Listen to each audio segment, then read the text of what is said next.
Welcome to the Scars and Spikes, everybody.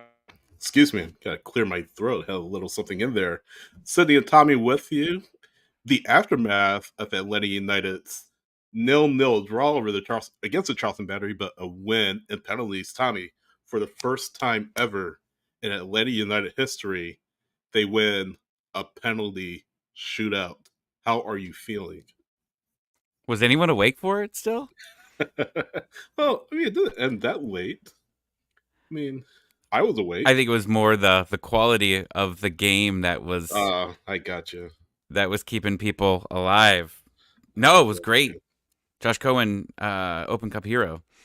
I know. I mean, I'm not gonna say that came out of nowhere because we knew that Josh had the class. We knew that Josh had the experience to help the team, and they pulled out a win. Like you kind of alluded to, Tommy, it wasn't pretty at all. I mean, it's just very sluggish.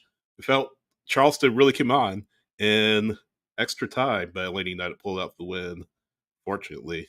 And we see old Rosella saying in the chat, we've hit a new low, SMH. They were so happy last night after the win. I mean, what do you expect them to do? I mean, you jump up and down. Survive in advance, right? Survive in advance. If you lose, your season's, or not your season, but your Open Cup run is over. There's no next time. There's no next match coming up. This is knockout soccer and survive in advance. And again, we talked about it. It wasn't the prettiest match in the world, but they ended up winning again. I guess that's something worth celebrating, but can they bounce back from it? And we'll talk about that a little bit later on. Jake Zivin, the lead play-by-play announcer from MLS Season Pass, good friend of the podcast, will be joining us at 7:30. He and Taylor Twellman are calling Saturday's match against LAFC, which we'll talk about a little bit later. I was just looking back at the last time Jake and Taylor were calling a match at the Benz. Atlanta United beat Orlando City 2-0. And do you remember what the match what happened in the match before that? Was it the DC game? That was not the DC game. The match before Orlando City 2-0. That they called? Yeah. Think about it. No. It's a Giakoumakis hat trick. Oh, I was at that game. That's why I didn't. I didn't know that they called that game. I was there. Let me double check. In fact, now that I think of it, but I'm pretty sure the last two matches they called at the Benz, Atlanta United won, and the first one they called was the Giakoumakis hat trick. In fact, I was looking it up before the show, but let me triple check just to make sure. Yeah, March 9th, 7:30, 4-0 against the Revs, and then the week after, March 12th, against 4-1 against the Revs. 4-1 against the Revs, right? And then the week after, 8 days later, against Orlando City, March 17th, they won 2-0 over the Lions. So maybe Atlanta United, that's all they need is Jake and Taylor to call a match at the Benz. But we'll see. We'll see what happens. ScarsandSpikes.com, Patreon.com/ScarsandSpikes. Appreciate all of you that support the show. Help us out financially. Thank you so much. So as we always say, the website will always be free. Podcast will always be free. That being said, we have bonus content on there we'd like to put up every so often. Training recaps, salary guide discussions like we had Tommy, us, and Tyler the other day, and all other great stuff. Bonus content, contest entries, I'm trying to say, and yeah, other fun stuff. Merchandise discounts. So you patreon.com/scarvesandspikes, then scarvesandspikes.com, actually, like we mentioned before. Links you to our store, links you to our social media, and all that good stuff. So, yeah, plenty of ways to follow us. Speaking of the Discord, yes. fun night last night in the Discord. There's some times where I'm hanging out with some people watching the game, but yesterday I took the TV outside, loaded the computer up, and was just chatting with everyone in our Discord, and it was a fun time. Sometimes these games can, if you're watching them alone, you're yelling at yourself or you're yelling at your significant other who might not be interested in it. Sorry, Tina. It was great to load it up and just chat with everyone about this game, and I think that's what's fun sometimes, because that's why spaces, and why it was so fun to do spaces when this started, was because I don't have a lot of people to talk to about these games here in Ohio, and coming Yeah. in, and the Discord was great, the spaces were something. I think Kevin says like a telenovela of the situations that we've been having. We've had breakups, we've had some fights. We had some drama in the spaces last night, which was a hell of a lot of fun. It's what makes, even in a rough season like we've had, it brings together. It makes it fun. Yeah, and that's when they did mention, as a Patreon member, you get Discord access as well. So I forgot to mention that. You mentioned a little fight. We had a couple people going back and forth. If you're new to the show, we had a couple of people going back and forth in spaces. I By the way, love it. spaces, we do it after every match. So sometimes tempers are high, more so now than before, since the team is kind of struggling. But yeah, it's a lot of fun. We enjoy doing it. Um, yes, let's talk about Open Cup against Charleston Battery. And again, a rough match to watch, really. We'll Just start at the a lot of beginning, the lineup, right? yeah. So absolutely. We all thought like this was just not a good lineup. I mean, you had met it. I mean this with no disrespect to any of the guys that were out there, absolutely none. But we felt, Tommy, that this kind of lineup wasn't sufficient enough to beat a team of the standing of the Charleston Battery, and you had players that had rarely played with the team. You had Matt Edwards out there. Um, you had I forget his name, Ashton Gordon out there. After I said the other day he's not going to start, guess what happens? He starts. Um, Quit running your victory lap. You got I it know. yesterday. Morales started. He was always going to start with Cobb injured. Luke Brennan, I'm okay with. I guess I'm okay with Luke Brennan starting. But yeah, I mean, it was a bit of Luke a Brennan had weekend. almost a very good shot. Yeah, A nice pass from Mascara into the box, and just yeah, just wide. yeah. And again, bits and pieces. You saw bits and pieces of what this team can do. But again, a lot of the same issues that this team has struggled with in the past whole season, right? Just that inability, that final touch, that Well, kind of lately lack of, season. We well, can't say the lately, of whole course. season. Right. Of It course. like last 5-ish games that Yeah. feel like 5-ish months. Right. No, but no, you get what I'm saying. Like, again, that kind of the lack of creativity, that lack of flow in the attack. But yeah, 2 shots on goal the entire night, and that kind of One more gets than hidden. Nashville. One more than Nashville, and it kind of gets hidden in the story because they ended up winning in penalties. But at the same time, symptomatic, and I tweeted this, is symptomatic of what this team has been struggling with most of the season, and you hope that they can kind of use this as a jumping off point in a way to really get things going against a very credible LAFC opponent that's coming to the Benz on Sunday. That's another thing you have to worry about.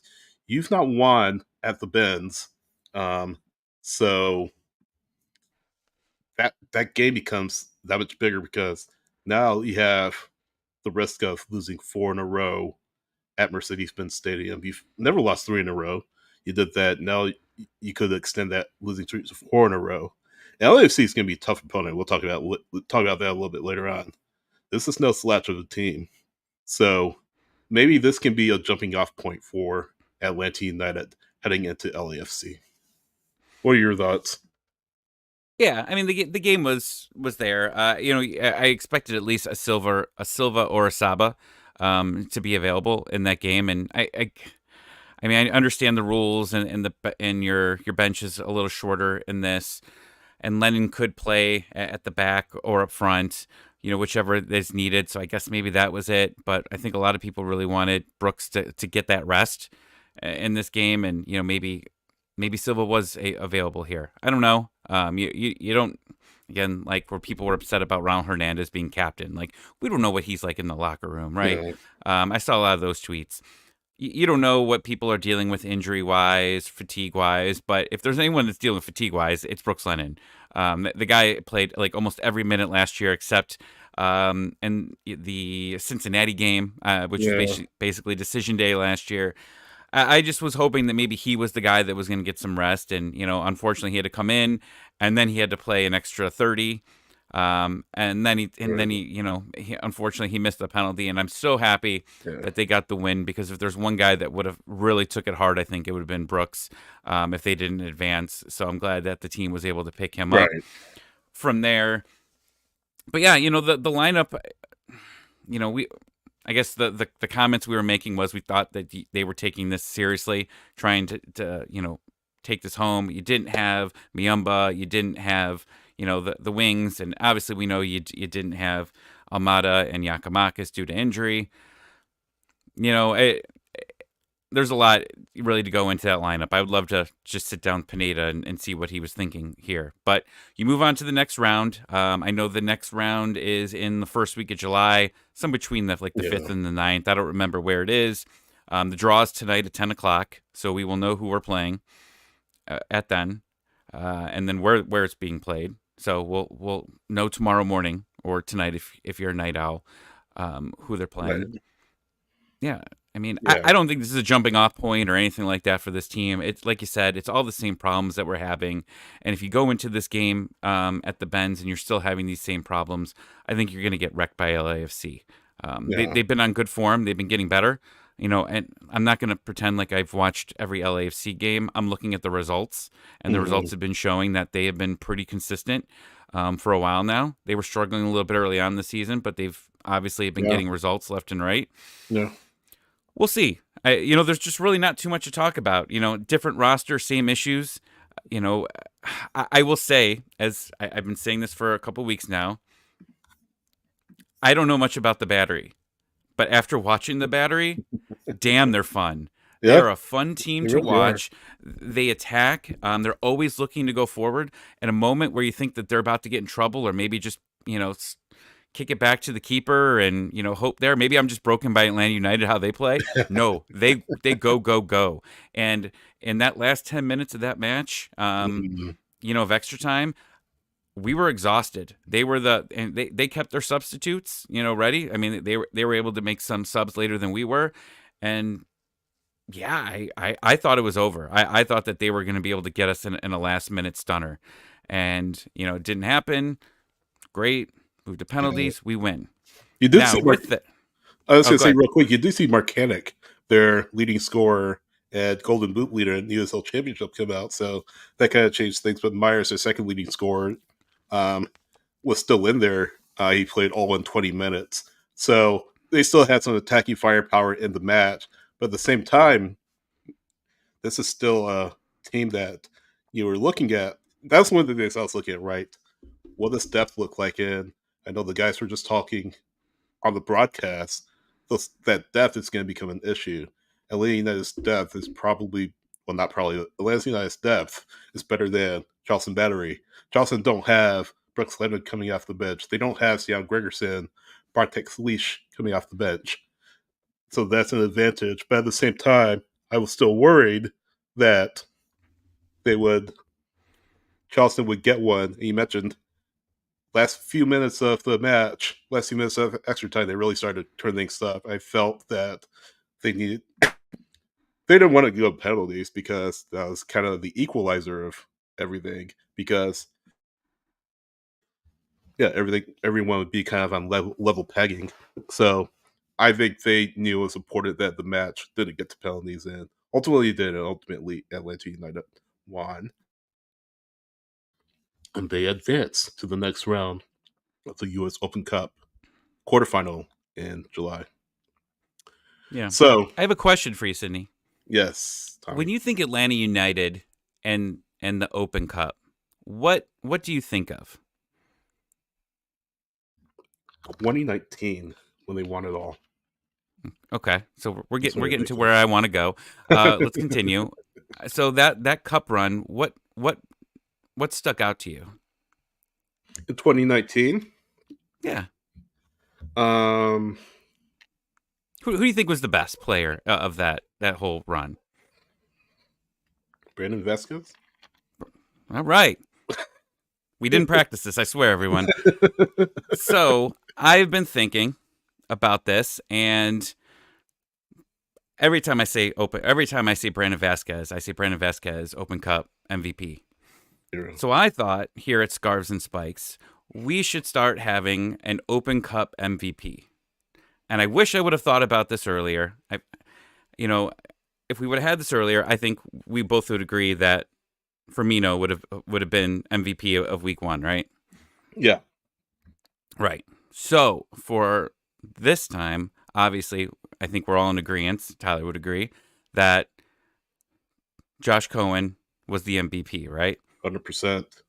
So with that, Josh, I know you're probably not watching, but from all of us at Scarves and Spikes, you are technically inaugural Brandon Vasquez U.S. Open Cup MVP. Love it. There's Brandon as Spider-Man, but we will award this for every Open Cup as long as Scarves and Spikes exist.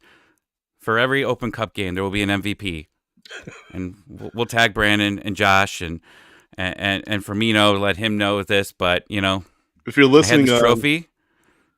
If you're listening to the podcast, it's a Spider-Man. It's a gold Spider-Man with Brandon Vasquez's head taped on it. The bottom says Brandon Vasquez, U.S. Open Cup MVP.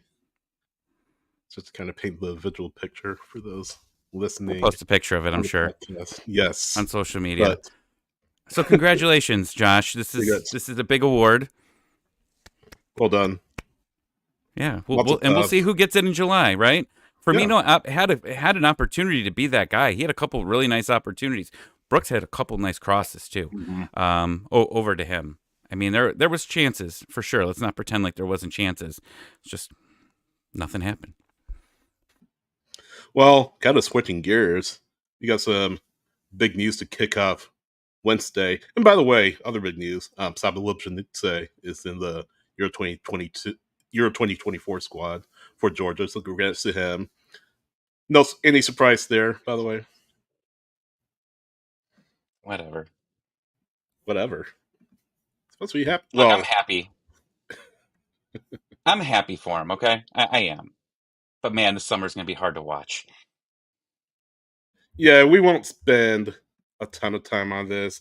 And yeah, shout out to Saba. That's a big question, whether he will make the team.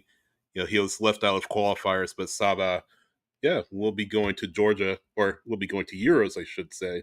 Question is, will Slish be going as well? And I'd imagine he would be going as well for Poland. Giakoumakis won't be for Greece. Obviously, Greece did not make it. So good for him. You have other players that we mentioned. Almada's going to the Olympics summer. Wild's going to the Olympics in summer. We've mentioned it numerous times, so we will get into it. So get on Saba. Cruz Azul. I mean, that's. I was going to get to that, but hey, it was a good lead-in, though, right? Yeah, exactly. No, but real quick, good on Saba. Georgia, I believe this is their first Euro appearance, if I'm not mistaken. So good on Saba for getting in.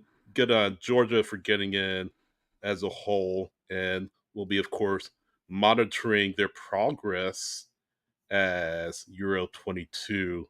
I keep saying Euro 22. It's not Euro 22. It's Euro 24.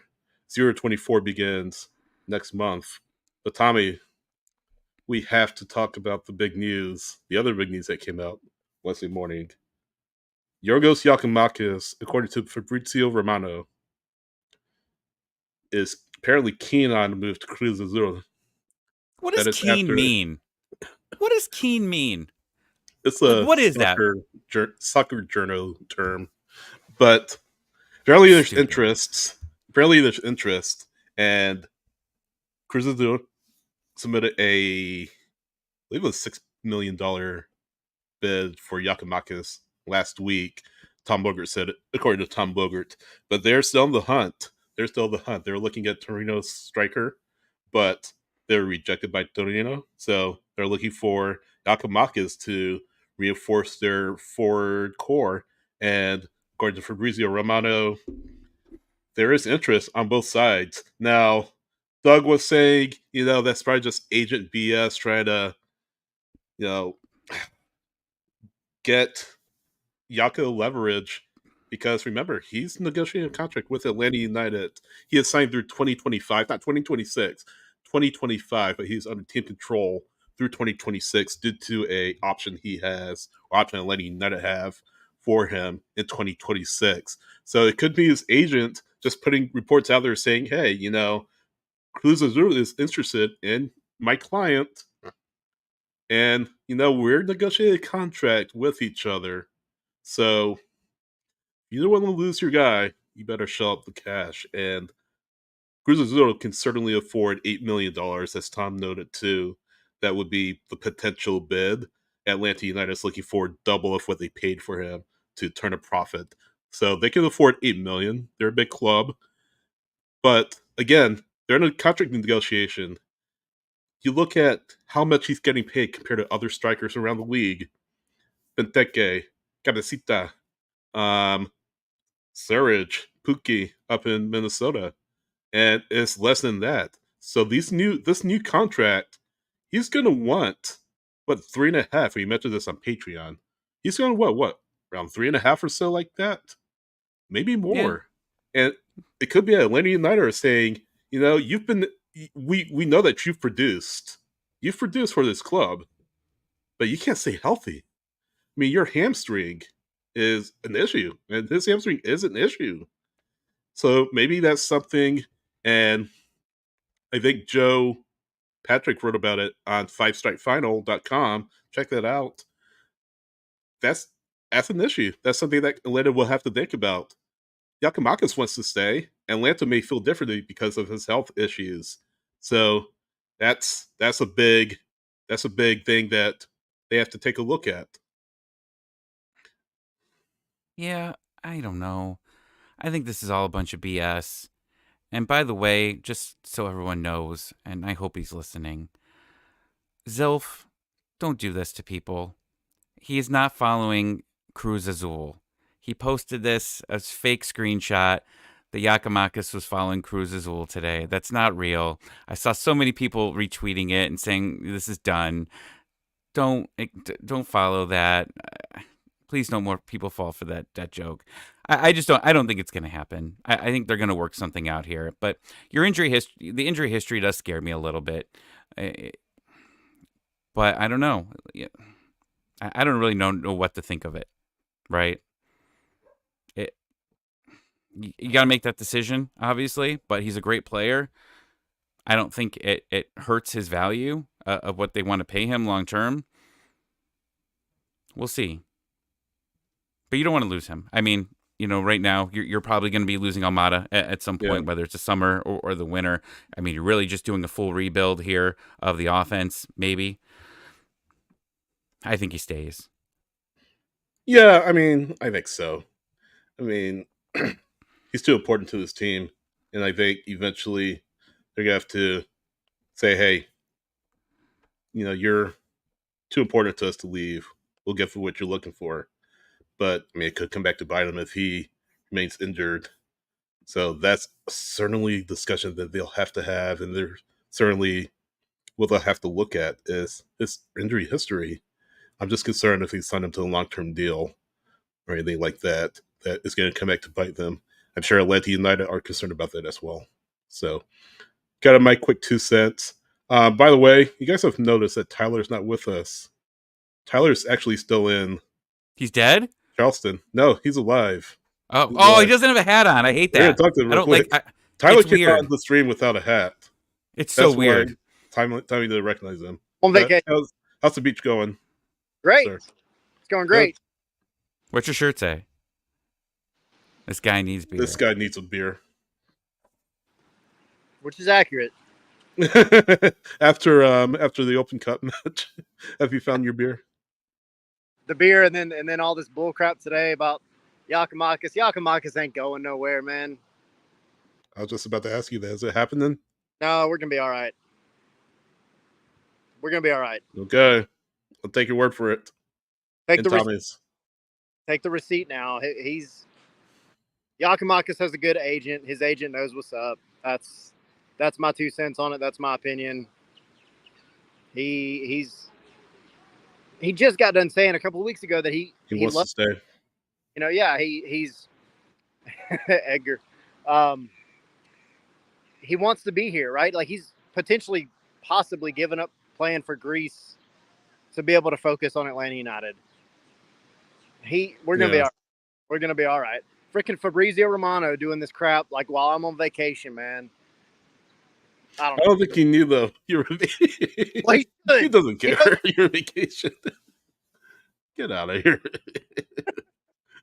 I want to see Almada tweets. I'm sorry. I would like to see Almada. I'd rather see Almada tweets than Giakoumakis tweets at this point. Yeah. Yeah. Unless Almada isn't active on Twitter though.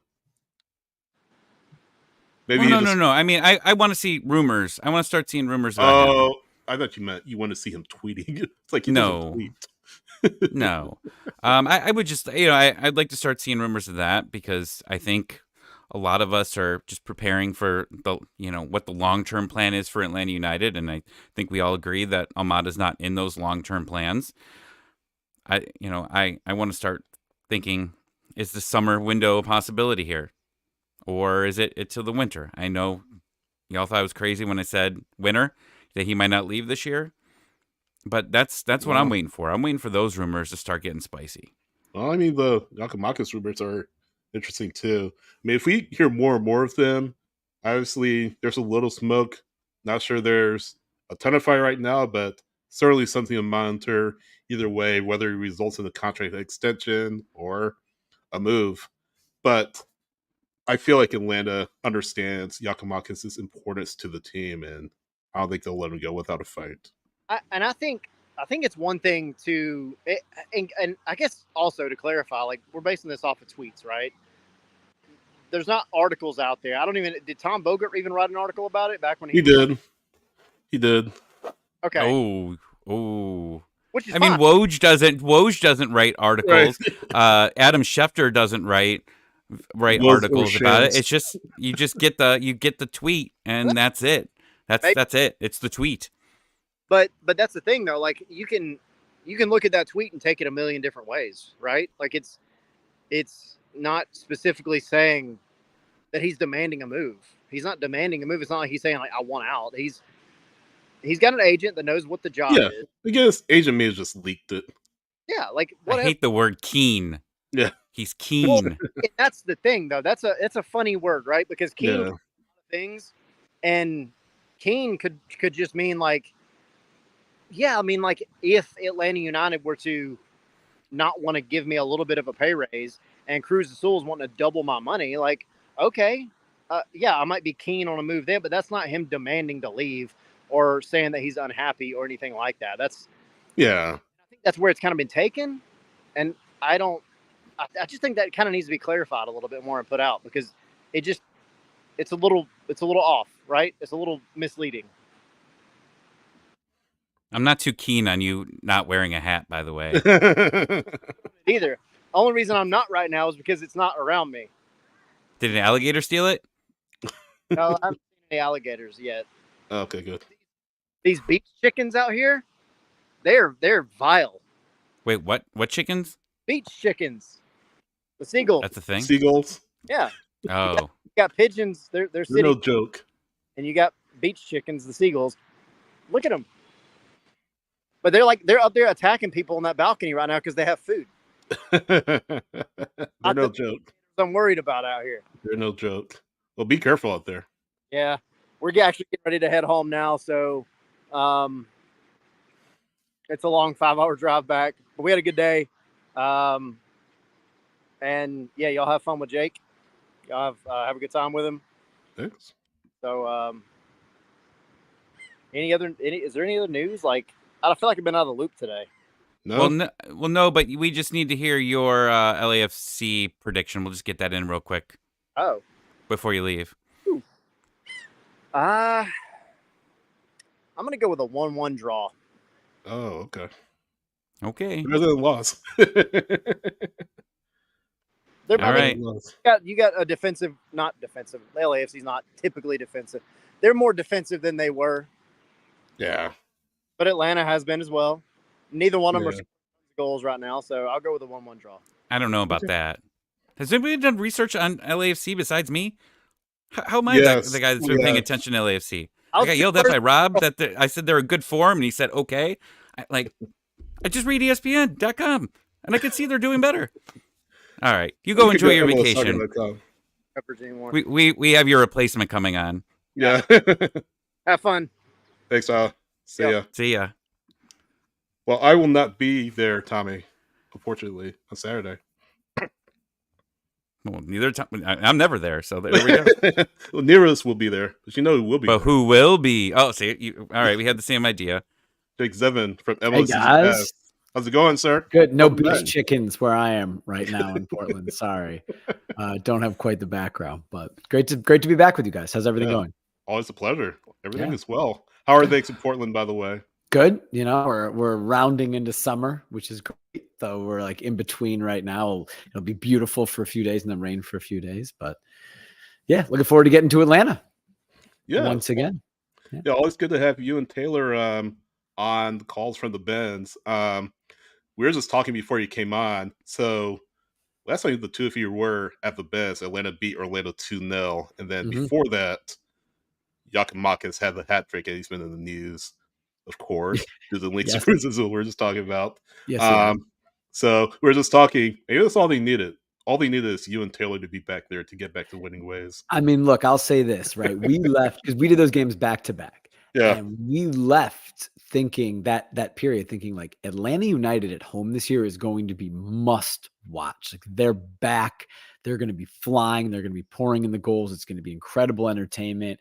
Like whoever gets to call these games of the Bends this year, we'll see about it on the road. But whoever gets to call the games of the Bends this year, lucky. And it obviously hasn't quite gone that way, right? Which has been surprising to me, to be honest. Yeah, I mean that was just gonna be the question I was gonna ask you about. Yeah, we all thought that Atlanta, this was gonna be the year, right? And then everything has just fallen off the table. Of course, they beat Charleston on Wednesday, Open Cup. It's just a very tame match attacking wise, but they wanted penalties. But this team just hasn't had it. And now they're coming into Saturday's match. This team used to never lose at home. Now they're looking to avoid a fourth straight loss at Mercedes-Benz Stadium. And, you know, Tommy and I were talking, and Tyler too. If that happens, you know, it's not going to be pretty. Even worse than it's been. Yeah, it's tough, right? I mean, no matter what, like there's always a little extra pressure to win at home, right? And now with the injuries the way they are, it makes it a little more difficult. You know, I mean, I looked at this front four at the beginning of the year. I thought that's the best in the league. You know, maybe Miami exception aside, and because then you could put Messi with us three, right? And we'd be the best front four in the league. But like, I think it's been surprising that it hasn't been that way with those four on the pitch. And now, you know, Johnny Silva's not really starting. And now if Giorgos and Thiago continue to be out, it could be right. It could be difficult for them to kind of get back to those scoring ways, especially against an LAFC team that is really good. But yeah, they're gonna have to figure it out, aren't they? I mean, I think it's a sort of thing where like there probably is pressure within Atlanta. There's high expectations in Atlanta. There's high expectations in a lot of clubs in this league, but particularly in Atlanta, particularly at home. And so I'm sure they're feeling the pressure as well. And I'm sure that they are hoping that it doesn't go 4 in a row at the Bends. Yeah. Yeah. The fans, when you hear them, it's been slowly changing. And social media has been, Pineda out for quite some time here. Yeah. And when they played DC and they lost, was it 3-2? Yeah, it was the Benteke hat trick. Yeah. Yes. Yeah. You heard boos loud on the Apple broadcast and the local broadcast. Mm-hmm. You started hearing boos at half, and and then at the end of the game, the fans are chanting. They're changing some of the chants to "We suck." And now you're coming into the Bends. You're coming home, and you've got LAFC, who's obviously been getting better. And I'm worried. I am worried that this could be the game where the crowd turns. And I thought about the last time I really heard the crowd turn on a game. And Taylor was a part of that game. And I brought it up last time he was there. It was when Joseph Martinez was suspended by Heinze. And, everybody was fighting. Is it, are you team Joseph or are you team Heinze? And now I'm like, Taylor's back for this game again. Why does this always happen when there's like this drama just starting to build up for Atlanta United? Taylor's just like that guy around the corner just peeking, going, I'm ready to say something. I'm ready to say something. And everyone's going to be talking about it on Twitter. I'm sure he's happy. I'm sure he's happy to be there, right?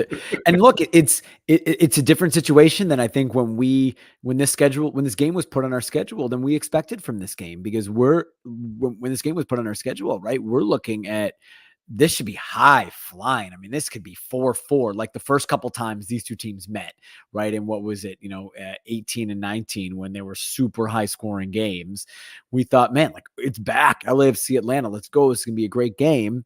And obviously, it could be that way, but it's turned out to shape up to be a different couple of months than we had expected. And yeah, look, I think any club, and you want your fan base to be engaged, right? Like, you want them to want more. And I'm not going to advocate for booing at home. Like, I don't know, that's not my world. That's for the supporters, and supporters can do whatever they want. Right. But you want a passionate supporter base more than an apathetic supporter base, right? Any club wants that. So I don't necessarily see that as a negative thing.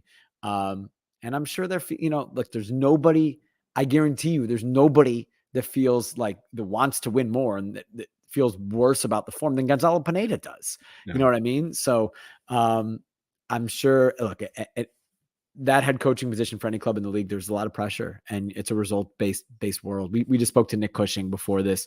The Hudson River Derby, and New York City's in great form right now. They've won 5 of 6 going into this game, and now it's 6 and 7. But before that stretch, Nick Cushing was under pressure. At least that was the external perception.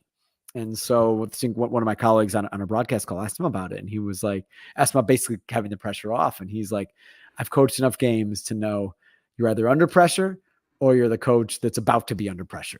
You know what I mean? Because that's just the world that they're in. So I think Gonzalo Pineda, of course, hopes that he transitions into that latter. But right now, of course, there's got to be significant pressure on him and on the whole team, right? Ultimately, it's up to the players to score goals. Because to me, that's what's been sorely lacking. And the expected goals numbers are great.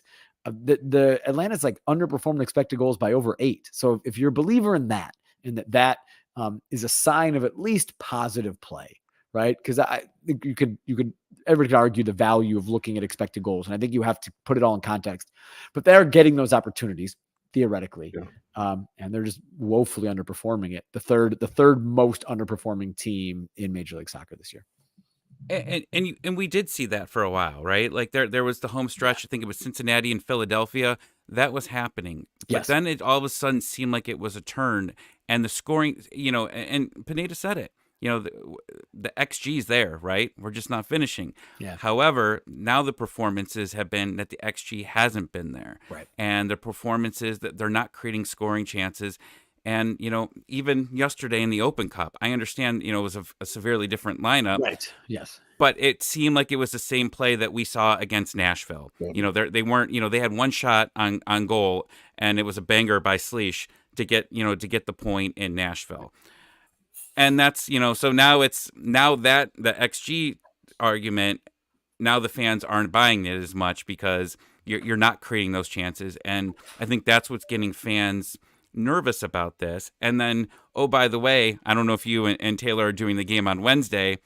After this big LAFC. Oh, okay, you are. All right. So we'll talk to you we'll talk to you next South week Bay, too. South Beach, yeah. Nice. You've got Miami. And this is just for a coach that's, in the hot seat. This is a really hard schedule to go in. It is, but it's also a way to turn all those boos into cheers, right? You got to look at it as an opportunity in that way. And if you win these 2 games against LAFC and Miami, the perception is going to be very different. But it will not be easy. There's no doubt about it.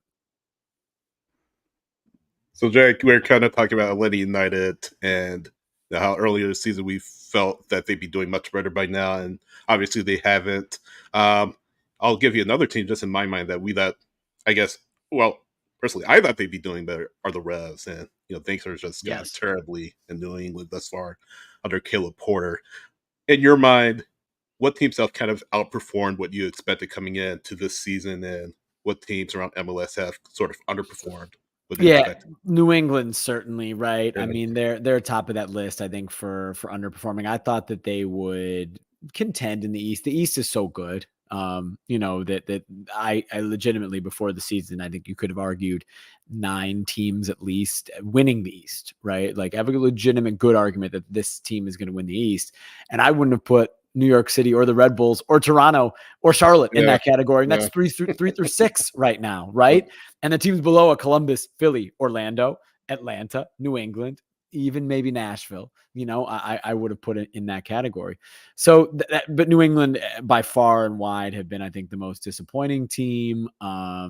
They just haven't, been able to figure it out. We've talked to Caleb Porter a couple of times. We did the game down there at the Benz, and we did their match at Foxborough against Inter Miami, and he kind of called it the storming times, and that they got to go through it to get better, but they haven't come out of it, right? So that's I think where a lot of the the eyes are going to go. Sporting Kansas City, I think, have been disappointing in the West. They had a difficult start to last year where they got off to their worst 10-game start in their club history, and then after 10 games, they were the best team in the league. The rest of the way, they beat St. Louis in the round 1 of the playoffs, their rivals, and you thought they would just kick on and keep going, and that they would be that team that was the best in Major League Soccer for the last 2/3 of the season. You thought they'd be that team this year, and to contend, and they haven't. And so, and they're dropping points. They're scoring goals first. They're dropping points every game. They've scored first 8 times this year, and they've won 1 of those games. That's just it's difficult. So those would be kind of the teams I think that stand out in a negative way. In a positive way, both New York teams for sure in the East. I think the Red Bulls, Emil Forsberg, and Lewis Morgan have added. Lewis Morgan is like a new signing because he basically missed all of last year with an injury. Have just added some veteran quality. Tons of quality, and also that veteran leadership that I think the team of last year needed both. They were young, and they were the Red Bulls way, and they were difficult to play against, but they didn't have that quality, those 1 or 2 special players that could provide a quality moment, and they didn't have, I think, a kind of veteran presence. And in those 2 players, and signing Forsberg and getting Morgan back, they got it. And New York City, they now have a complete roster. They didn't have a complete roster last year. They do. They're still pretty young. Added a few pieces that had a little more experience, and Nick Cushing has got them rolling. So those would be the team. Look, you get at Toronto there too, and Charlotte. I wonder how sustainable those teams are, but so far so good. The fact that John Herman has clearly gotten buy-in from Insigne and Bernadeschi, that might be the biggest surprise of MLS this year, because it seemed like maybe that was just kind of a lost cause is maybe the wrong phrasing for it, but maybe was going to never pull that back. To them being engaged and playing at their best. And Insigne is obviously just coming back from injury now, but it seems like that's been happening in Toronto. And in the West, I put like the whole top of the West, to be honest, in there. I mean, I think you thought Salt Lake would be good, maybe not this good. And Minnesota, we had to do preseason predictions for MLSsoccer.com, which I hate to do in my position. Like I like staunchly believe that play-by-play commentators should not be making predictions. We're not pundits. But I picked them last because they didn't have a coach when I did the prediction. You know what I mean? And for what Cameron Knowles did to give them this incredible base, and then Eric Ramsey comes in and they keep rolling, has been very impressive. Yeah, indeed. Yeah, we were. I was just thinking of NYC too. Backcar scored in the Metrian team. Yeah, finally did. Yeah, just talking about just the bad luck he's had, and maybe this guy gets him kicked off. That's where I think when you look at expected goals and you look at underperforming expected goals, I do think there's an eye test component that needs to go in there. Like, there are situations of, not to go negative against specific players, but the LA Galaxy of a couple of years ago had Kevin Cabral and Samuel Grandsir, who both, I think, were in the top 3. They were both definitely in the top 5, maybe in the top 3 of individuals underperforming expected goals. They were getting in great spots. They were a handful on the wings, and Ricky Puig was, setting them up. And they'd get in these spots and they just they didn't have it, right? Like they were not making good contact. It wasn't like keepers were making wonderful saves. They just kind of didn't know what to do when they got into that dangerous moment. If you watch Bakrar this year, like he's getting into really good spots. He's hitting the ball well, and sometimes it's just over, or it's off the post, or it's a great save. And so I think if you look at that, you're like, it's going to happen. I think Saba is a similar, he's underperforming his expected goals quite a bit, but how many times has he been like on the wrong side of the save of the week this year? You know what I mean? And it's like, you're like watching, you're like, man, he should have finished that. And a couple of them, you're like, he should have finished that. And a couple of them, you're like, man, he hit that so well. And like, what do you, Chris Brady makes an amazing save. Like, what are you going to do? So yeah, that's where I think Bakrar was more in that regard of he was getting robbed more than he was messing up. And so I think it was a justified first goal. I mean, look at it. Then like 10 minutes later, he hits this ridiculous volley. The Coronel makes an incredible save that in real time, I didn't even see it was a save, just fingertips to go off the crossbar. And you can see it on replay that he just got just enough. And it's like, yeah, that's what happened to Bakrar all year. Yeah. If I'm New York City, I'm still feeling pretty good, I think, about Mounsef Bakrar and where the season will end for him. And you look at the standings in the East, and I think that's why Atlanta fans are so nervous, is because you didn't expect both New York teams to be where they are right now. Charlotte's doing better. And then under the line, you've got Philly, you've got Orlando, Nashville, Atlanta, and still people thought the Revolution were going to be pretty good. But like all these teams are underperforming, and now it's just a battle to get to the top. Mm-hmm. And, Seattle did it all the time, right? We've got Garth Lagerwey, so we like to compare ourselves to Seattle all the time and what they did. Yep. But this East is way different than what the West has been, throughout some of the years. I agree. And I think MLS in general is, because I would argue when Seattle was doing that, the West was better than the East. You know what I mean? And I just think in general, MLS, first of all, there's more teams. And I just think the quality of play around the league has risen to the point where the big clubs, the Seattles, what we can kind of historically think of as the big clubs, the Seattles, the Atlantas, aren't going to have maybe that like inherent edge where that over 34 games, they'll kind of average out to being in that spot. And they get to the point where, you can get yourself in a hole that might not be, you're going to have a more difficult time digging out of it. Because I agree with you. You've always got to look if Atlanta's going to rise, who's coming out of that, right? If they go above the line, someone's got to go below the line. So who's that going to be? I think there's options there. I think if you're an Atlanta fan, I'm not going to be. I think if you put together, a solid 2/3 of the season, the rest of the way, play at your ability, you can easily rise into playoff position and into that pack. And but I'm with you on that when you do that thought experiment, it maybe gets a little more tricky. I mean, even Columbus, who are in 7th, well, you're like, all right, once they get out of CONCACAF Champions Cup and that's a top 4 team. They might not be content for the Supporter Shield as if they weren't competing in 2 competitions, you would expect them to. But does anyone want to see them in the playoffs? I think to me, they're still the team to go through league wide. Even Miami, right? Even Miami, I think, have to prove they can beat Columbus to be considered the big dogs. And maybe that is incredibly silly and naive of me, but I can't wait to see those 2 teams at full strength play each other. Yeah. And like watching Columbus, I'm out here in Ohio, so I talk to a lot of Crew fans. Yeah. And there's games where you see that they play and they're just starting all their kids. Oh. And you're like, there's no way they're going to win this game. And they get a draw in Real Salt Lake. And it's like, and their keeper got knocked out of that game. So they had to put their third string guy in? Yeah, because they rested Schulte. Bush was like incredible for 30 minutes, by the way, like throwback in his prime performance. Yeah, and then they bring on Nicholas Hagan. It's what Wilfried Nancy has done in Columbus in that regard is maybe the best story of it all. I mean, they have proven the pathway. They've proven the value of MLS Next Pro. The Columbus Crew 2 won the MLS Next Pro final, MLS Next Pro Cup in 2022.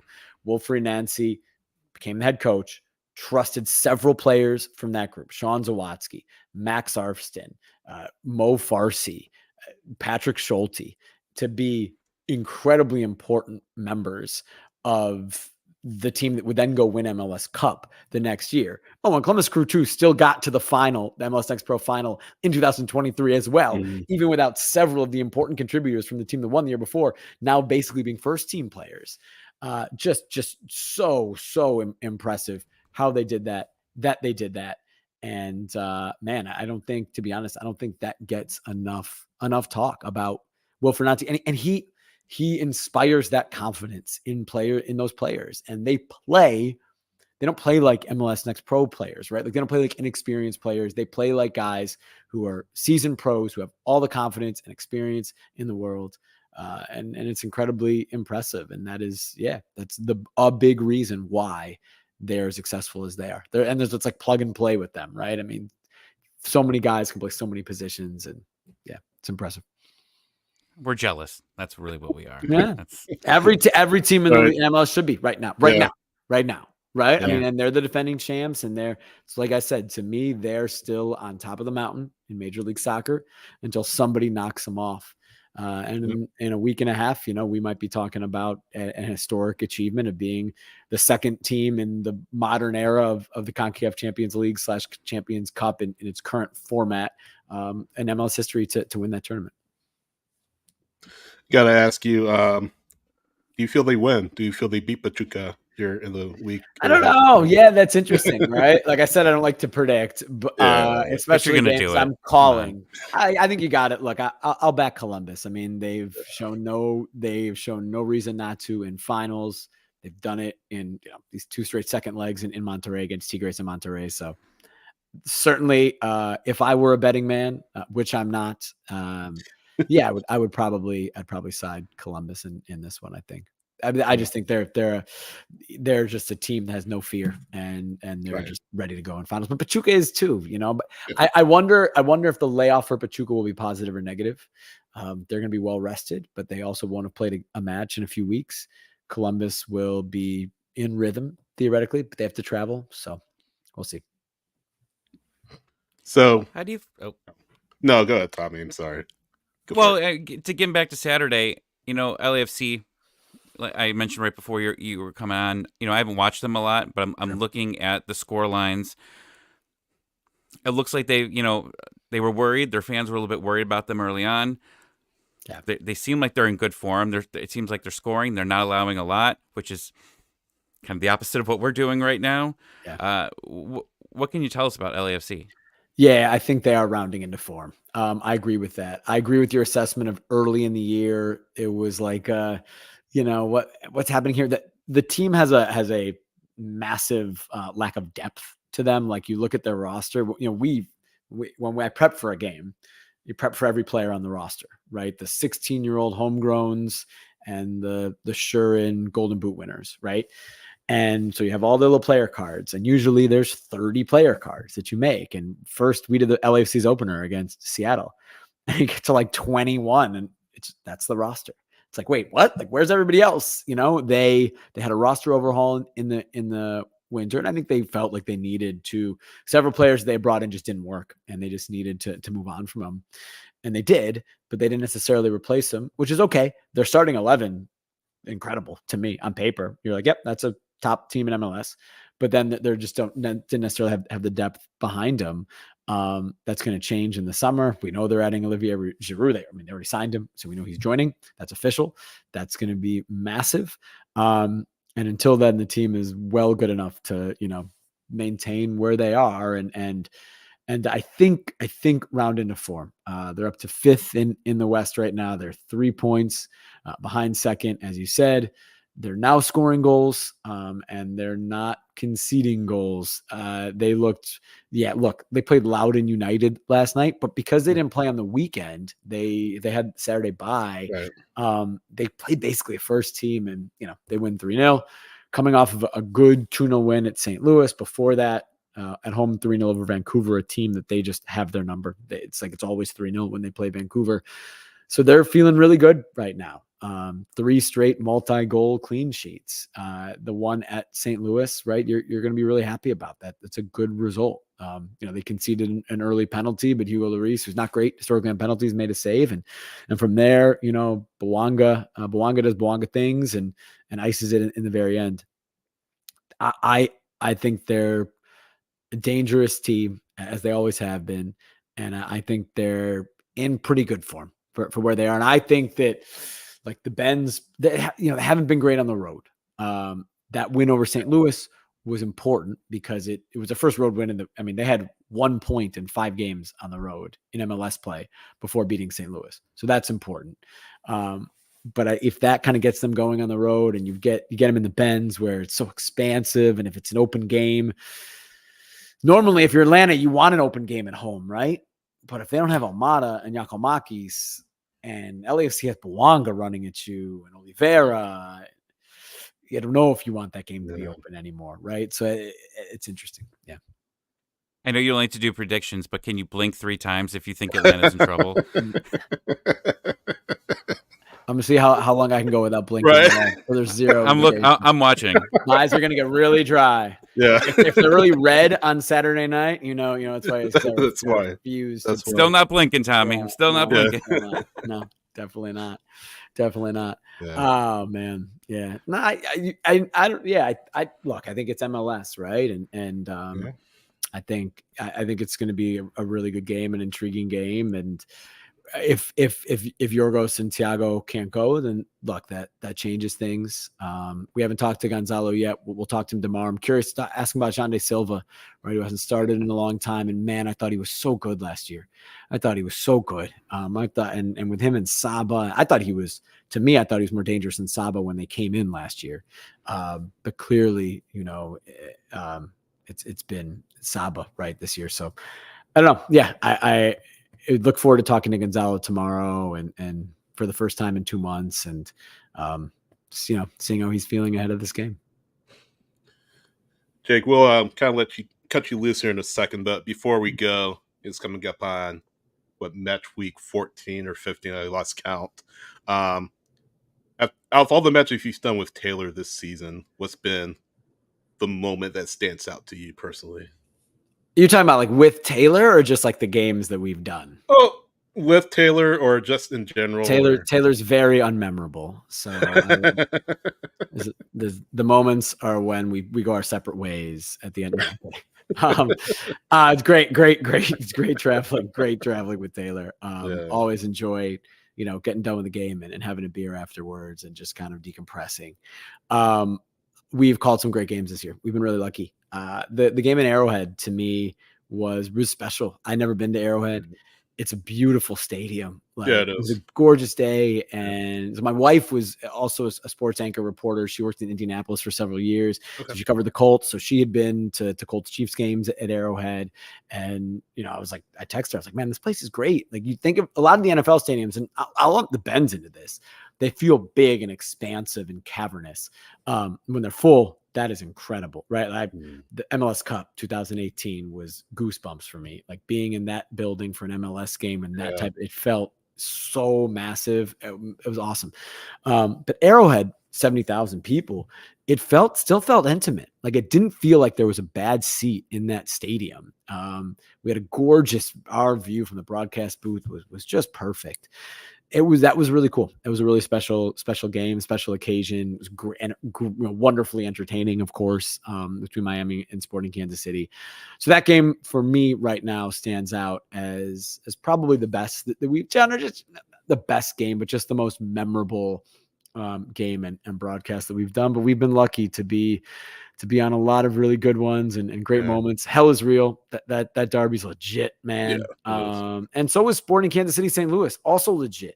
2 relatively new dart, and like I come from a decade of calling Timbers games, and there's no doubt there is a little feeling of being superior, that the Timber Sounders rivalry, because it's 49 years old, and I do think that's legit, right? Like that history is the history in Cascadia, and you could lump in like maybe the San Jose Earthquakes because they came in around that time in NASL. Like you can. Like those games go so far back, and that's something that's rare in American soccer. So I do think there is something different and special about that. But man, when Columbus and Cincinnati get together, it's real. And St. Louis and Sporting Kansas City, it's real, and you feel it. So those games are exceptionally fun to call. Yeah. Well, let's hope you get another good one here on Saturday against between Atlanta and LAFC. Yeah, we can't let you go. I mean, most of our listeners are Braves. Most of our listeners, viewers are Braves fans. I know you're a Chicago guy, so Yeah. I know this Braves and Cubs are playing as we kind of record this. So. Are they? I mean, Yeah. so I grew up a diehard Cubs fan, right? Like Yeah. we go to Wrigley, and I went to a summer camp in Ontario, Canada, and I bought a super radio from Radio Shack so I could Nice. get WGN only at Yep. night. You could Yep. pick it up in the summer, right? You could get printed out the schedule of the Cubs because this is the late 90s. Like you Right. print out the schedule of the game so I know when the night games are, so no, I could listen. But as I've gotten older and, the 162 games, it's hard for me to follow game by game in the regular season. When they won the World Series, it was great. But I do know the Cubs are having a good year, and I know the Braves are very good. So go Cubbies. That's what I'll say. Is it in Wrigley or is it in whatever you guys call your new man? I've now been alive for 3 different Atlanta Braves stadiums, which makes me incredibly old. Yeah. That's the right. Like that's the one that gets you when it's like, I remember when they had a new stadium and now they have another new stadium. Yeah. Oh man, I'm old. Like, yeah. I remember in the summer, all the Cubs games were like in the afternoon. Yeah. Growing up, like I always said, and I remember telling my dad. I asked him the question. I said, "Do people in Chicago not have jobs?" I know. I didn't even think about that growing up, but now you're like, yeah. How did everybody go to these 105 games on Thursdays and Wednesdays? And there was we'd always have like a 8th grade ditch day, 7th grade ditch day sort of thing. And my parents would not let. I have a twin brother, would not let us go. So we did not go, but I grew up in Evanston, Illinois. You could take the L just right down to Wrigley. And I think 7th grade, the 7th grade ditch day, which I did not go to, was Kerry Wood's 20 strikeout game. Oh, wow. So all my little friends were there. Oh my gosh. And like watched like one of the best pitching performances in the history of baseball. I know. And we're there, in math class and being good little boys going to school, my twin brother and I, but if only we were at Wrigley. Yeah. Yeah. I bet that was the experience, but no, Jake, always a pleasure to have you on, and we kind of laugh. I've been around here in Atlanta for both the Georgia Dome and Mercedes-Benz. There you go. Exactly. You kind of grew up in the same generation, so right? Yeah. It's the Bears are about to have I remember when they gutted Soldier Field and put that spaceship in, and now they're gonna do it's getting old. Yeah. Well. Listen, always a pleasure to have you on. Yeah. Obviously, welcome back anytime. And again, hopefully you and Taylor get a good match on Saturday. Yeah, I hope so. Put in a good word for us in that regard, because hopefully we do. But always great to join you guys, and can't wait to get to the Benz. I know neither of you are going to be there. I was listening in before, but enjoy the game. Hey, tune in. If you listen to Mike and Jason, I won't be offended. Taylor and I won't be offended. But you could also listen to our call if you want. Just go back and forth. Maybe one half each. Yeah, there you go. If it's not going well for Atlanta on one, you can switch to the other. Yeah. Find the good. I know you have to be listening to you if Atlanta's not doing well, because Taylor's going to do something. Taylor's going to say something that's going to become a soundbite. Right. And it's going to be everywhere on Sunday. I'm ready for it. When you guys are on, I'm not sucking up to you. I do like listening to Mike and Jason. You guys, I know a lot of people, Taylor rubs people the wrong way. But what? No. Yeah, exactly. No. You got to listen. You got to listen to him when it comes to a team struggling, because he does get the message out there. He will. Yeah, I'm looking forward to hearing his takes this weekend. Tell him I do agree, after looking at the laws of the game, that it was a penalty. I thought 1,000% penalty, right? Like for me, what's Hani going to do? Break his legs? And the referees are so gracious with their time with us, and they set up these calls periodically with the broadcasters. This isn't like a secret thing, but we're not putting out the audio of the calls, but it's to educate us and for us to ask questions about different moments. Right. We didn't ask about this because basically it was too recent. Like they like go through like an internal review process, and they want to wait until that's done. But we went over a similar moment, which was in Montreal. It was Montreal, Miami. People can go look this up if you want. It was right before Montreal. I think their second goal. Mathieu Chouanière touches the ball away and goes into Marcelo Weigand, Atlanta's right back. And I'm watching that, and I'm like, how is this not a penalty? Like Weigand didn't get the ball. He's there. Chouanière, he kind of jumps into him, but it's like he's in his path. Which one you're going to do other than just bowl him over like a catcher at home plate, right? But the referee, Alan Kelly, and it was not a penalty on the field, and it didn't go to VAR. And they said it was the correct call. And the reasoning was basically, that it felt like the reasoning was that he was looking for it. It was a little more nuanced than that. Weigand was able to stop himself and his momentum, which Brad didn't, so maybe it doesn't apply exactly. But what I'm going with this is it made me realize they do take into consideration, maybe more than I realized, a player kind of going like looking for it and going to ground, even if, right, like it's still kind of in their path, or the players in their path. So I'm curious on our next call to get their thoughts on this, on the Gazan Hani moment, because to me, it was obvious. It's like, what's Hani going to do? If he keeps running, he's either going to get flipped over, Brad, or he's going to, if he plants the wrong way, at the timing's wrong, he's going to break his leg or, mess up his knee. But now, if kind of knowing how a referee views it, I wonder if maybe, there isn't a thought that it was closer than I see it, and more to your opinion and less to mine, or at least on the spectrum where I was like, that's no way. That's 1,000% a penalty. We'll find out when on our next call, which is going to be in like a month. But don't doubt yourself. Is what I'm going with this is, don't doubt yourself as much as I doubted you initially when I saw you tweet that out on Saturday. I'm like, what are you talking about? Thank you for not calling me out. I don't. Yeah, I'm not. That's not me on social media. No, I'm not. I don't go there. I stay out of that. I don't mind. I read them, but I don't. Jake, always a pleasure having you on, man. Cheers, and talk to you soon. Hopefully next week out of Miami, Atlanta. We'll be there. Yeah, we'll do. We got 2 in a row. So great to see you guys. Awesome. Likewise. See ya. Take care. Have a good call. He's great. Oh yeah. And then remember, like he made us famous during that Nashville game. He did. What did he call us? It was stars. He called us, I think, scars and stripes, or stars stripes, and maybe, whatever. But yeah, I mean, people know who he meant. So I remember I was at a bar watching the game, and then all of a sudden I just start like getting tagged and everything. It just came up on my my Facebook memories a couple weeks ago. Oh yeah. No, but good times. Jake's awesome. Love having him on. Always good to see him at the Benz too with Taylor. So, I know Tyler will be there. The two of us won't, but he and Tyler will catch up. And Taylor. I don't know, Tommy. This game kind of scares me.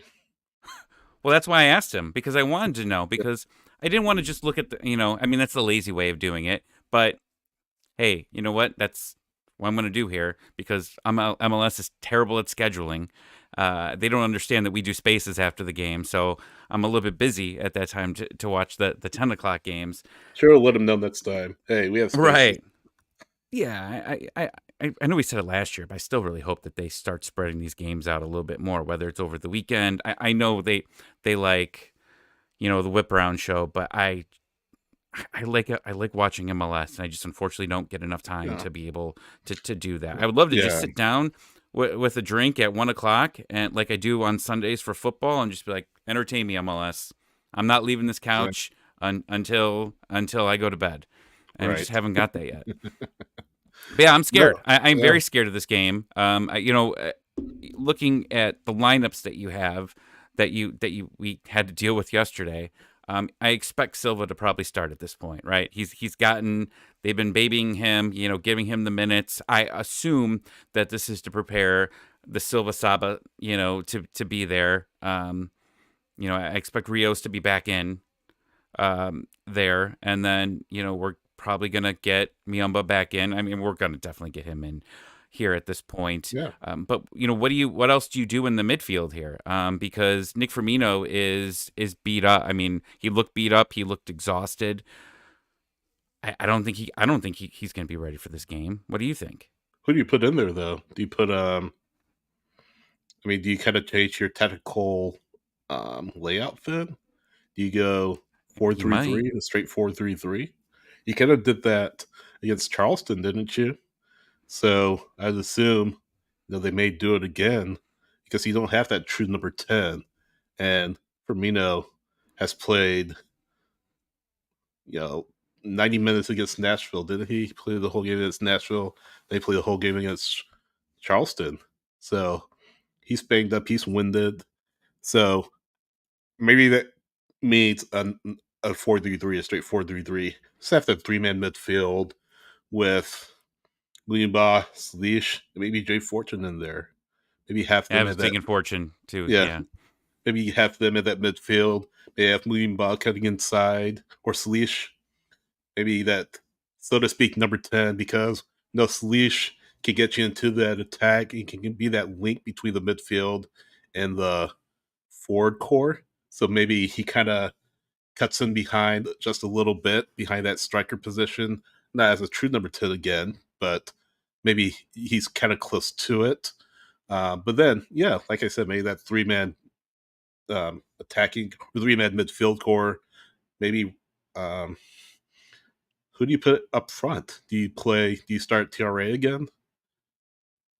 Is TRA is he match fit to go full 90? Or do you start Rios? We know Saba will start. Shande, you say he'll start. I could see him starting as well. But again, who's that striker? And Rios, I thought he would start against Charleston. I'm kind of of the impression that Rios will start, and that's why TRA started against Charleston. So I would be surprised to see Danny start up top. And then your defense should be pretty straightforward. Wiley Lennon. Well, maybe. Outside. Is it Rahman Gregerson? Is it just easy? I mean, that does seem like obviously the easy answer here. But yeah. But man, Morales is a joy to watch. Yeah, you gotta see. Will Cobb be healthy? I don't imagine they're going to rush Cobb back. I don't imagine they'll rush him back because he's young. But, I mean, he did look good. Morales did against Charleston. But do you put him back out there again? And I don't think you do. I was just asking a question. Ask a question. Yeah.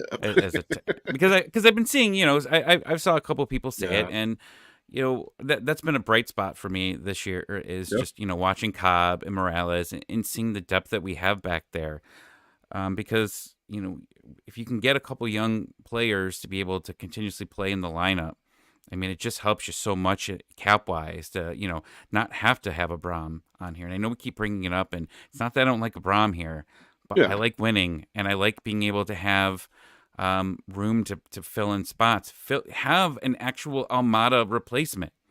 Have a MLS, and again, I like Nick Firmino as well, but and it's such an important position. I think you need someone with a little bit more experience there that when Almada is out, right? And this is going to be when Almada's gone too. Like Almada's going to be gone at some point. You're going to have to replace Almada, but I'd still like to have someone there when this player was not available. Especially if we get someone high class, it's also going to be leaving on international breaks there, because it seems like Atlanta United when they go big on players, they go with big players that have responsibilities with their country. Yeah. And we hurt because of it, unfortunately. And if you do that, I think you got to be prepared to have that backup. We knew this was coming. We talked about this before the season started. When Amada's leaving to play for Argentina, you're in trouble.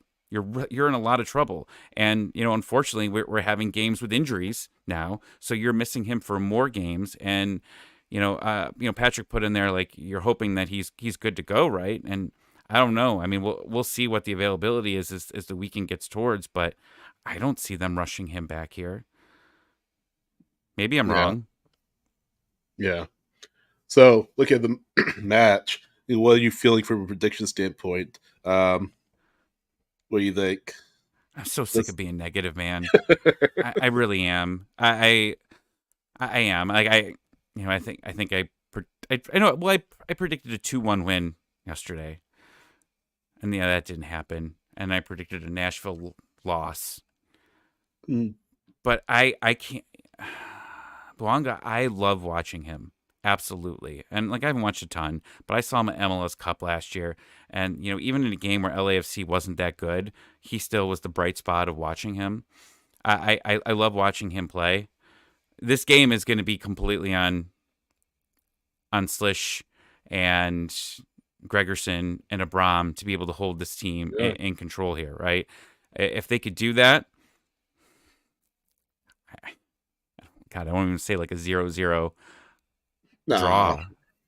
No, I mean, I think that would be insane, especially just, after what Jake said, looking forward to this game and seeing these two powerhouses going, oh, yeah, we're going home with the 0-0 draw. Like Bruno's, Omar, I'm sorry, I'm beating around the bush here because I'm still thinking in my head. But like Omar's saying 2-1, Bruno's saying he's trying to be positive 1-1. That sucks. The positive is a draw. That's it. Like, and I know, and Felipe is around the corner right now going, see, this is what I've been saying. When Atlanta United fans start saying positives or draws, he's listening right now. He's listening and saying, I told you all, this is what's happening. I mean, you go. You know what? You go. I'm still thinking. You take the positives. You take the positives any way you can, though, right? I mean, this team has struggled to attack. We know there's a chance that Almada and GG won't be available. I mean, who's going to put the ball in the back of the net? Who will provide that service? I mean, of course, you have Lennon. Slish. You have Slish, of course. But, I mean, yeah, who's going to put that ball in the back of the net outside of Slish?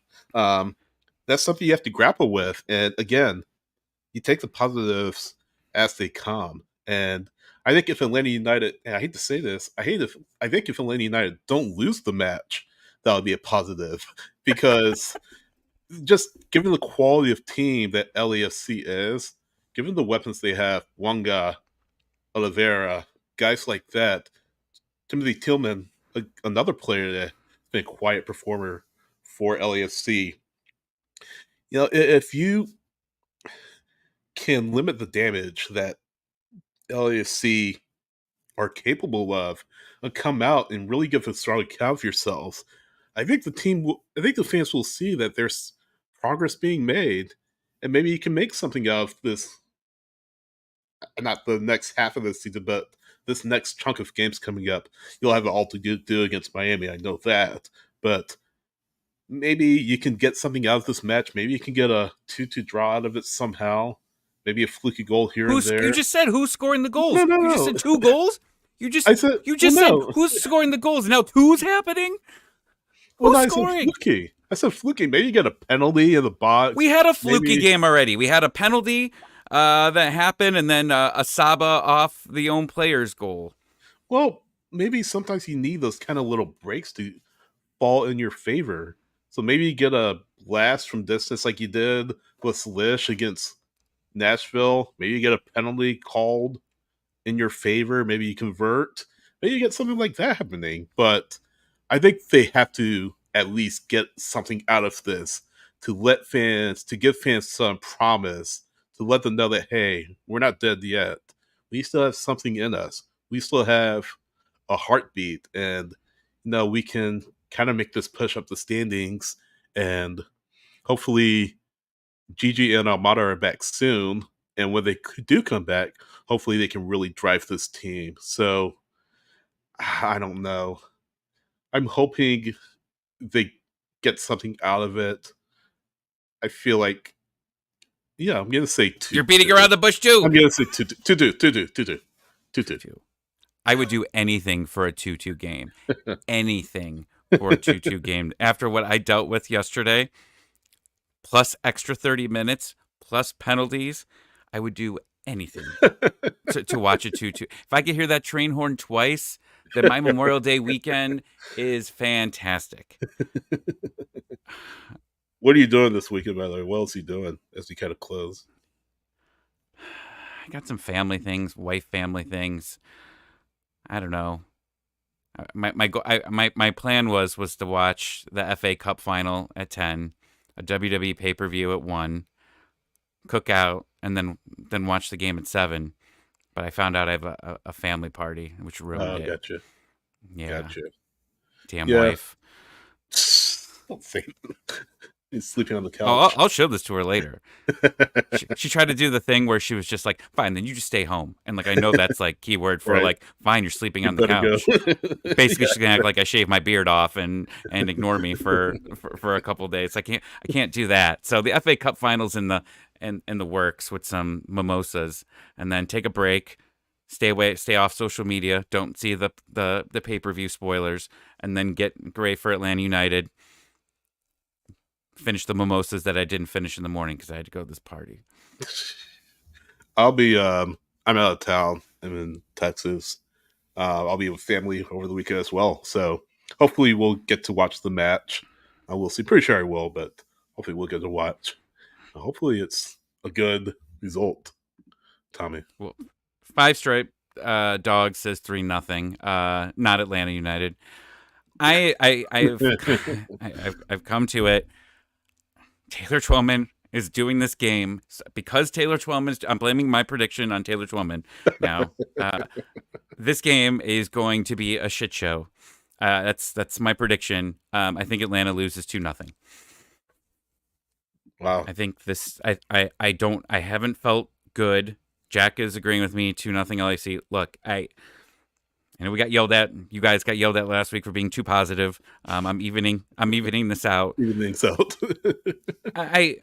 But let's just be realistic. And I know we got to go. We've been going for a while, and you got stuff to do in Texas. You have your cowboy hat with you? I don't. Do you have one? I don't have one. Okay. Unfortunately.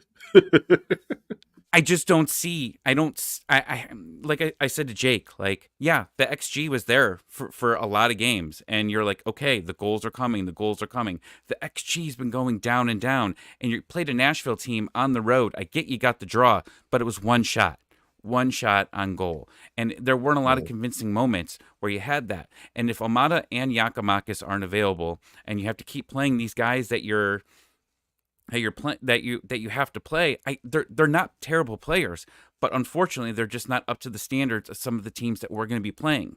You got LAFC, you've got Miami this week. That's why I said last week, like I don't know.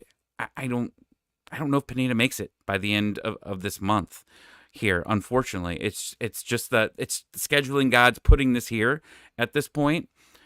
You got Charlotte after that at home, and that's obviously an opportunity to be able to hope. But they're still good. I mean, they're better. Like Jake said, they're improved. They're up in the standings. They're there. I just don't have a good feeling about this week at all. Yeah. And I can't make I don't want to make a fake prediction here. I'm just being honest with the heart. It's gonna maybe 3-1. But I predict that it's a multi-goal loss by Atlanta, unfortunately. On that note, happy Memorial Day to everyone. Thank you everyone for your service. No, in all seriousness, we'll get there. And everyone enjoy the long weekend. And if this goes bad, don't let it ruin your Sunday. Don't let it ruin your Monday. Yeah. Come talk to us. I don't even know. We haven't even really talked about it. I assume we're probably doing something Tuesday, but we'll be back next week. To talk about the Miami game, and then we're going to be doing a YouTube watch along on Wednesday, and we've got some guests that'll probably be hopping on with us, like Manning Cam. Yeah, we'll be doing a Manning Cam type style thing for the Miami game. And Peter and Eli are not coming, by the way. No, we only got Taylor Swift coming. That's it. It's this month is never ending, but it's almost over. We've only got two games left. Atlanta United can only hurt us a couple more times before we get in the month of June. It's a brand new month. We'll see what happens in June. Thanks to, as Sally said, thanks to the families of those that have served to allow us to do what we do. I mean, really to enjoy the freedoms that we have in this country. Kind of the military family and myself, so who served, still living, but so who served in the Iraq War, the first Iraq War, I should say, and then my sister-in-law served in the military before raising her kids. Definitely thank you to the families of those that have served and have lost loved ones in service. We do appreciate you, and we do appreciate their sacrifice. So, want to salute them before we get out of here. But as I said, don't let a loss ruin your weekend. Enjoy it.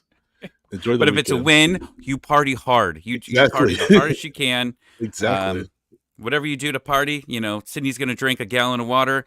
I'm going to drink a gallon of Corona. Whatever your thing is, you know, a pack of gummies, whatever you want. Just don't get too crazy. Have a fun weekend. And, you know, again, congratulations, Josh Cohen. First ever Brandon Vasquez U.S. Open Cup MVP. Hopefully the first of many this year.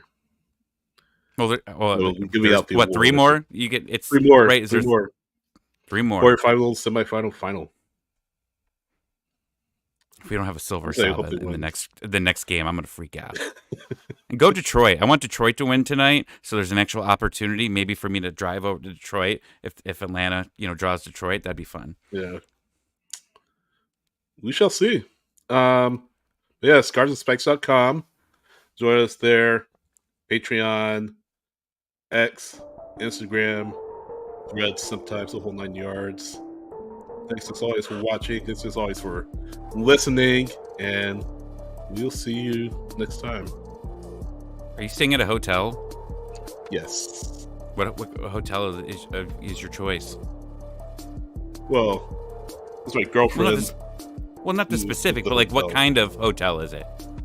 It's a Hyatt. Oh, okay. Not sponsored, by the way. I mean, they could if they wanted. Could. But in San Antonio, I am staying with family. So. Okay. Come home with a cowboy hat, please. I'll see what I can do. All right. See you guys. So long.